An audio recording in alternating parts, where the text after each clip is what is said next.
एक समय की बात है, एक छोटे से गांव में राम और सीता नाम के कपल रहते थे।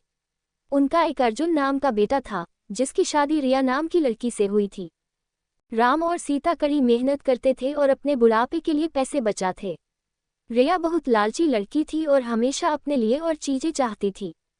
जैसे जैसे साल बीतता गया, रिया का लालच और बढ़ता गया। वह अपने पास रखी चीजों से कभी संतुष्ट नहीं रहती थी।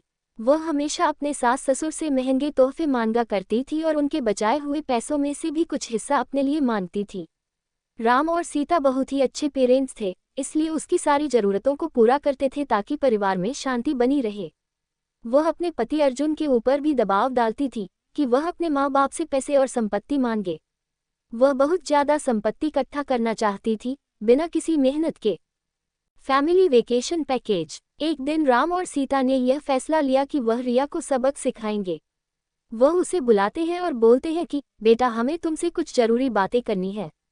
हमने यह फैसला लिया है कि हम अपनी जायदाद का कुछ हिस्सा अपने बच्चों में बांटेंगे और उसका कुछ हिस्सा तुम्हें भी देना चाहते हैं। रिया खुशी से झूम उठती है क्योंकि वह हमेशा से यही चाहती थी। लेकिन राम और सीता के मन में कुछ और ही चल रहा था। उन्होंने एक पत्थरों से भरा हुआ बैग उसे दे दिया और बोला, बेटी, ये तुम्हारे हिस्से की संपत्ति है। रिया उस बैग को देखकर गुस्सा हो गई। उसने उस पत्थर से भरे हुए बैग को जमीन पर फेंका और जोर से चिल्लाते हुए बोली कि मेरी मजाक उड़ाने की तुम्हारी हिम्मत कैसे हुई? मुझे पैसे चाहिए, ये पत्थर नहीं। राम और सीता ने शांत तरीके से उसे समझाया और बोले, रिया, सच्ची संपत्ति सिर्फ पैसे और चीजों के बारे में नहीं है। ये प्यार, दया और जो कुछ भी तुम्हारे पास है, उसके लिए आभारी होने के बारे में है। हमने हमेशा तुमसे प्यार किया है और तुम्हारी देखभाल की है, और यह पैसों से भी अधिक कीमती है। रिया को एहसास हुआ कि वह लालच में कितनी अंधी हो गई थी। उसको अपने किए गए बर्ताव के लिए पछतावा होने लगता है। उसने अपने सास और ससुर से माफी मांगी और अपने तरीके बदलने का वादा किया। उस दिन के बाद से उसमें बदलाव आया और वह एक अच्छी बहू बन गई।